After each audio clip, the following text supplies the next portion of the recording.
The agreement was fair and reasonable. Effectively, you sign a piece of paper at the beginning of your career, and you're expected to live with that decision, good or bad, for the rest of your professional life. The record companies are delighted, but new artists like International Crisis are now wary of multinational firms. The band's extrovert lead singer Pete Burns had a deal with Sony in the 80s, and he was with a group called Dead or Alive. We're involved with the same record company. I understand the artistic torment that he's going through. I went to PWR Records because it's a smaller company, but people are more directly involved in the project. With a label like Epic or Sony, by the time you're over. George agrees, although this 270-page judgment is all he's got to show for an estimated £3 million in legal fees, he's still determined to appeal. Whatever the outcome, he says he'll never make another record for Sony, but there is a chance he may get his freedom. It's rumoured an American record company may now attempt to buy him out of his Sony contract. Sonia Legg, GMTV News. I thought you said yesterday this is exactly what you expected, but you also suspect there's some deal going to be done on the table. Yes, because Sony have now established the principle, and that was the important thing, the sanctity of contract. Their other superstars cannot jump ship whenever they feel like it. So now they're left with one pesky individual, and they're not going to make money off of him now because he's not going to sing for them. So why don't they let somebody else make a deal with them and take a percentage? Do you agree, Pete? Oh, absolutely. Do you think that's what's going to happen? You think this is I know it's going to happen because I saw a statement last night where Sony said that they now hope to work with him. I don't think they can ever work with him. I think this whole court case was because he fell out with one individual within Sony. I mean, this isn't an argument about a contract. He never had a chance.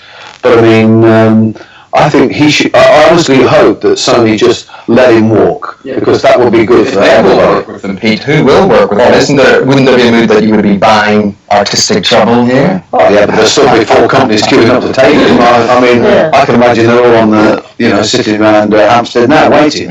Everyone likes that long green, as the OJs once sang, and I think that you'll see companies of the stature of Warner Brothers and so forth queuing up. He's already been in the studio for a year and a half working on a Warner Brothers album. Really? Yeah.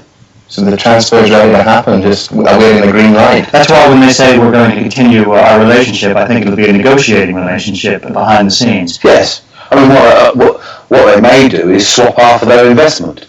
You know, Warner's or a company like Warner's may give back Sony half of their investment. And that will, Sony will have got By the contract. Yeah, by the contract. Which is what it should have been. I mean, this is what happened to me and Rick Astley. I did exactly the same. He didn't want to do what I wanted to do artistically, so we offered BMG the contract, and he contracted his fans. So why do they sign such long-term contracts? I mean, are these contracts normal? I mean, if George Michael is to sign for normally, if you're going to take 10 million or 11 million, but it's 18 when he signed this contract. No. We have to point out this is a renegotiated contract, and it's not the only time it was renegotiated. The original deal, the troublesome deal, was with Inner Vision, and he got out of that one, signed with CBS, and then has renegotiated that with the same lawyer who represented him in court. And so really, I'm afraid no one in the industry thought that there was any of this exploitation. Unhappiness, yes. Exploitation, no. Unhappy, there's no question he's been happy for a long time. But I mean, he's had the world's top music business lawyer advise him since 1988. Now, he was a pop star when he negotiated his deal with CBS, so he would have a fabulous contract. There's no question that deal is a fabulous contract because, Tony Russell negotiated, and at that time, he still is, the major music business lawyer. So to claim it was unfair, that was simply never going to be the case.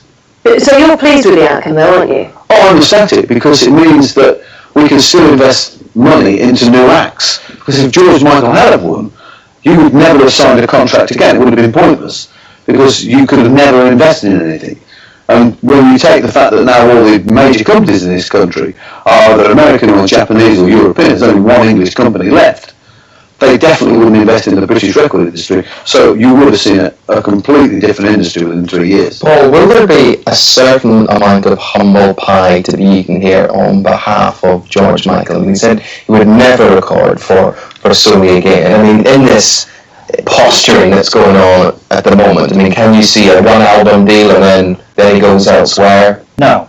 I think he's a man of integrity and he'll stick to his word. I think what's interesting is in a lot of the considered pieces and editorials today, and every paper covers this one in a big way, they say that no company should have let this get to such a stage. You should quietly work this out in the background. You shouldn't let this go to court. What does it serve you? It's horrible publicity for Sony. What young artist watching today wants to sign with Sony?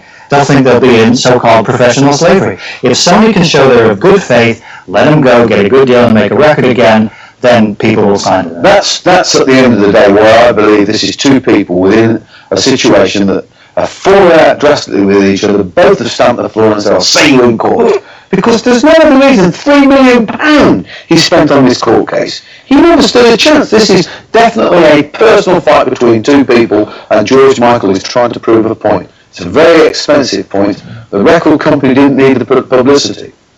Pete Waterman, Paul, come to you. Thank you very much for coming in, giving us the benefit of your insight. Thank you very much.